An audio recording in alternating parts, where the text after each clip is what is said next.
Oke, Bapak share screen untuk akidah akhlak.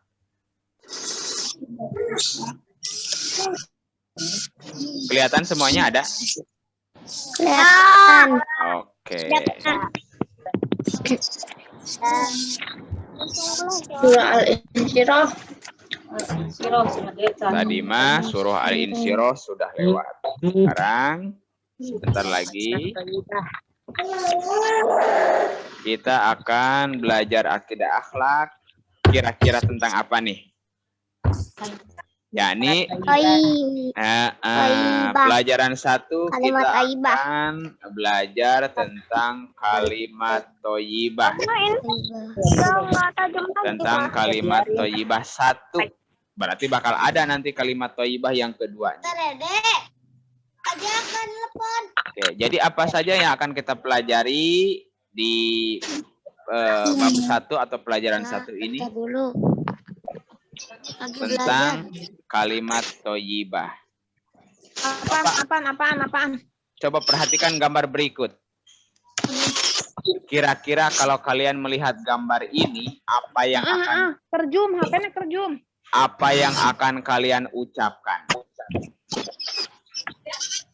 Subhanallah.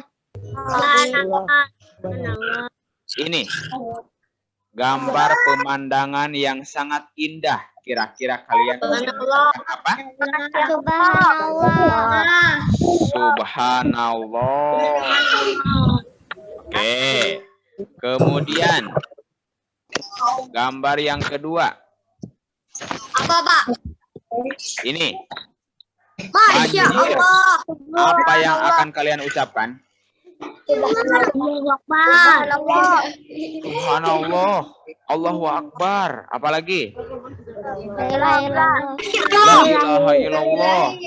Innalillahi. Gambar yang ketiga. Ini ada gunung meletus. Kalian mengucapkan apa?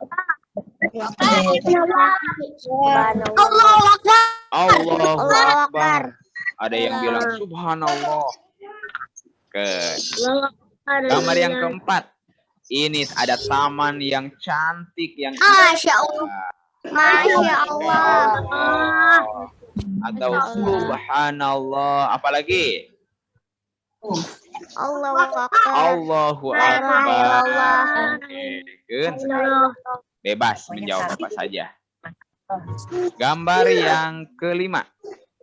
Ini gambar bintang-bintang di langit. Masya Allah. Masya Allah katanya. Gambar yang terakhir. Kalian bertemu dengan seekor anjing galak. Mengucapkan apa? Subhanallah. Alhamdulillah. Masa ketemu anjing galak? Alhamdulillah. Astagfirullahaladzim. Ada yang menjawab astagfirullahaladzim. Ada yang bilang lari. Oke, ya, kurang lebih seperti ini. Ya, kira-kira apa kalau ketemu bahaya seperti bertemu anjing galak, kita harus mengucapkan apa? Allahu Akbar. Oke, kita ke materi dulu ya.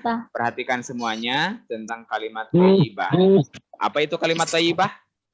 Artinya apa? Kalimat yang baik. Kalimat yang baik. Kalimat yang baik, Pak. Sudah pada pinter. Ini dia arti kalimat thayyibah. Kalimat thayyibah adalah kalimat atau ucapan yang bagus, yang baik. Hari ini yang akan kalian pelajari, yang akan kita pelajari, satu, subhanallah. Nih tulisannya nih, harus tahu. Sin, ba, ha, alif, nun, alif, lam, lam, ha. Subhanallah. Yang kedua, kita akan mempelajari tentang Masya Allah. Masya Allah. Ya Allah. Yang ketiga, akan mempelajari Allahu Akbar. Allahu Akbar. Jadi ini yang akan kita pelajari bersama hari ini.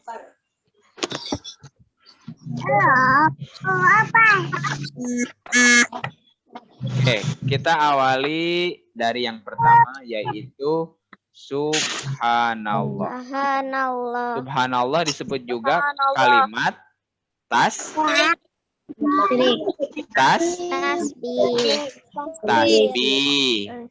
Kalau la ilaha illallah kalimat tahlil. Kalau alhamdulillah disebut juga pinter. Hebat. Oke. Subhanallah. Artinya apa subhanallah? Allah Maha Besar. Allah Maha Besar. Maha suci Allah. Itu. Jadi Maha suci Allah. Jadi kita sebagai muslim harusnya setiap berucap, setiap bertindak, bersikap itu harus yang baik, Mbak. Harus yang baik-baik. Ya, itu. Ya. Kalau dalam pramuka itu mungkin kalian belum diajarkan tentang dasa dharma. Dasa dharma yang ke-10 itu suci dalam pikiran, perkataan, dan perbuatan. Jadi orang Islam itu segala ucapan dan tindakannya ya, seharusnya harus selalu yang baik, Mbak. Baik. Ya, terus kapan atau Pak kita harus mengucapkan subhanallah? Ya. Kapan kalian harus mengucapkan subhanallah itu?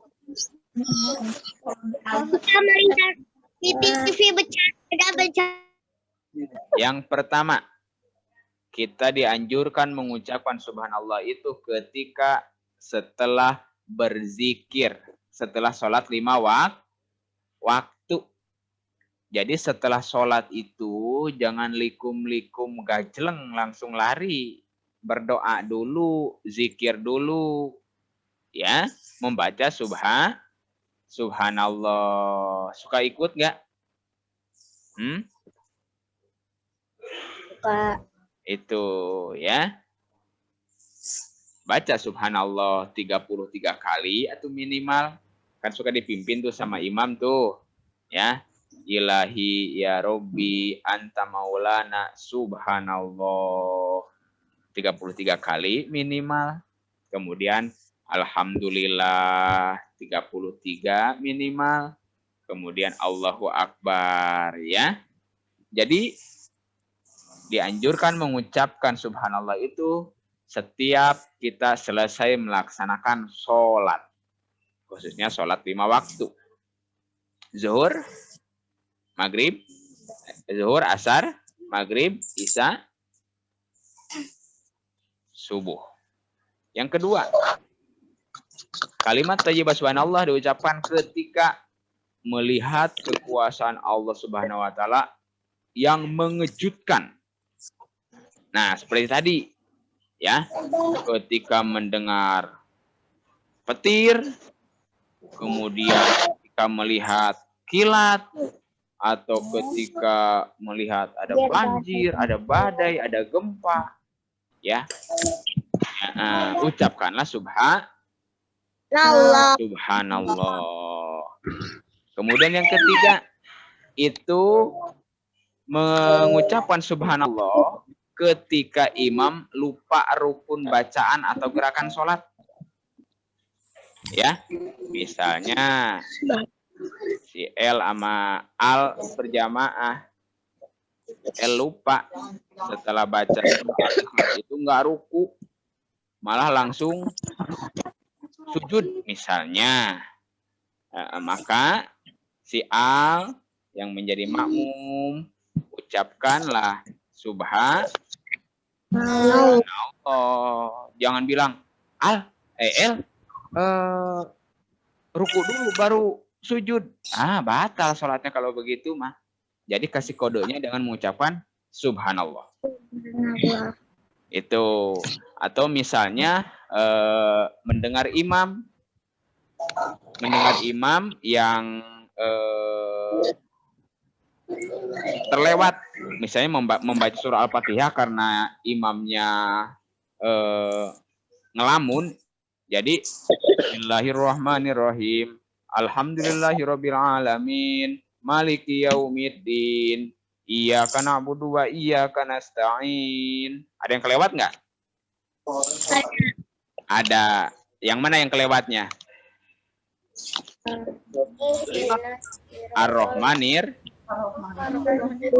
Ar-Rahmanir-Rahim. Maka sebagai makmum ucapkanlah subhanallah. Nanti imam harus paham. Ketika ada makmum baca subhanallah itu berarti ada yang salah. Bisa jadi salah bacaan atau ketika dalam gerakan kemungkinan salah gerakan sholatnya. Itu kan nanti akan dibahas lebih panjang lagi ya. Yang penting sekilas seperti ini. Kalimat thayyibah subhanallah diucapkan ketika berzikir, melihat kekuasaan Allah. Ya, jadi ketika melihat petir, kilat, banjir, bandai, dan gempa itu, ucapkanlah. Atau gunung meletus, ucapkanlah subhanallah. Kemudian yang ketiga, ketika mengingatkan imam. Sampai sini paham? Paham. Ya. Yang mau bertanya nanti setelah selesai, siapkan pertanyaannya ya. Harus belajar berani bertanya. Kemudian yang selanjutnya, setelah subhanallah, kita akan belajar tentang Masya Allah. Siapa yang tahu arti Masya Allah? Arti Masya Allah itu, inilah yang dikehendaki Allah. Kapan Pak kita mengucapkan Masya Allah? Satu, ketika mengungkapkan kekaguman atas indahnya dan baiknya ciptaan Allah. Berarti kalau kita melihat taman yang indah, ucapkan Masya Allah. Ketika melihat langit yang indah, mengucapkan Masya Allah. ketika melihat teman kita yang ganteng, yang soleh, ucapkan Masya Allah. Bukan innalillahi ngelihat wajah temen teh. Teman-temannya innalillahi wa inna ilaihi raji'un. Ucapkanlah Masya Allah. Itu melihat teman kita yang cantik, yang solehah, ucapkanlah Masya Allah. Paham sekarang mah ya? Jadi ketika melihat sesuatu yang jelek seperti banjir atau badai atau gempa, kenapa Pak kita mengucapkan yang tadi mengucapkan Subhanallah? Karena Maha Suci Allah yang tidak seperti demikian. Allah itu suci. Ya Allah itu tidak suka yang kotor-kotor. Itu. Oh, jangan dicoret-coret atuh. Yang kedua, mengekspresikan penghargaan dan pengingat bahwa semua yang terjadi atas kehendak Allah. Ya, semua yang terjadi ya, hari ini kita bareng-bareng belajar lewat Zoom, ini sudah menjadi kehendak Allah. Sudah menjadi takdir Allah. Nah, awal semester ini kita belajar daring lagi, ini sudah menjadi takdir Allah. Tidak usah menggerutu. Ya, karena ini sudah sejak zaman dahulu sejak kita masih dalam kandungan, ini sudah ditakdirkan. Hari ini jam segini kita akan belajar seperti ini. Bagaimana? Tinggal kita cara mensyukurinya, cara kita untuk tetap belajar dengan rajin, dengan semangat. Dan berdoa mudah-mudahan pandemi ini segera berakhir ya. Oke, jadi itu kita membaca Masya Allah itu ya. Oke, yang terakhir tentang Allahu Akbar ya. Jadi artinya Allahu Akbar itu Allah Maha Besar. Ya. Semua makhluk di dunia ini, manusia, tumbuhan, hewan, yang di laut, yang di darat, yang terbang, itu semuanya merupakan ciptaan Allah yang Maha Besar. Tidak ada satupun yang dapat menandingi kebesaran Allah. Ya, seperti itu. Jadi kalau punya masalah, jangan menggerutu, ya Allah, saya punya masalah yang besar. Tapi dibalikin. Ya, wahai masalah, saya punya Allah yang Maha Besar. Itu, ya. Kemudian termasuk juga kalau kalian mendengar azan atau laki-laki yang sudah belajar azan di masjid, ya, Allahu Akbar ini banyak diucapkan dalam azan. Itu, ya. Terus kapan saja kita mengucapkan kalimat thayyibah Allahu Akbar ini sama seperti subhanallah ketika berzikir setelah sholat. Itu. Yang kedua, ketika menghadapi bahaya atau masalah. Berarti ketika seperti tadi contohnya, kalian lagi jalan ketemu dengan bahaya, misalnya contoh kecilnya bertemu dengan ular atau bertemu dengan anjing galak, berarti kita mengucapkan apa nih? Mengucapkan Allahu Akbar, seperti itu. Ya, sudah tahu sekarang Maya? Tuh. Kemudian yang ketiga, ketika melihat, mendengar atau merasakan kemahakuasaan Allah. Misalnya kalian merasakan ada gempa. Gempa bumi, banjir, tsunami, banjir yang besar. Berarti itu pun kita mengucapkan Allahu Akbar, seperti itu. Ya. Oke. Selesai untuk hari ini tentang subhanallah, tentang Masya Allah, tentang Allahu Akbar. Coba jawab pertanyaan berikut, pernyataan berikut dengan kata setuju atau tidak setuju. Yang pertama, kalimat thayyibah baik diucapkan setiap hari. Setuju atau tidak? Oke. Ya. Yang kedua, siswa yang baik selalu mengucapkan kata-kata yang sopan dan santun. Setuju atau tidak? Setuju. Oke, setuju. Yang ketiga, Setuju. kalimat thayyibah merupakan kalimat yang disukai, yang dicintai oleh Allah Subhanahu wa taala. Setuju atau tidak? Oke. Yang keempat, mengucapkan kalimat thayyibah itu tidak akan mendapatkan pahala. Setuju atau tidak? Tidak setuju. Yang terakhir, salah satu bukti cinta kita kepada Allah adalah dengan banyak berzikir. Setuju atau tidak? Setuju. Alhamdulillahirabbil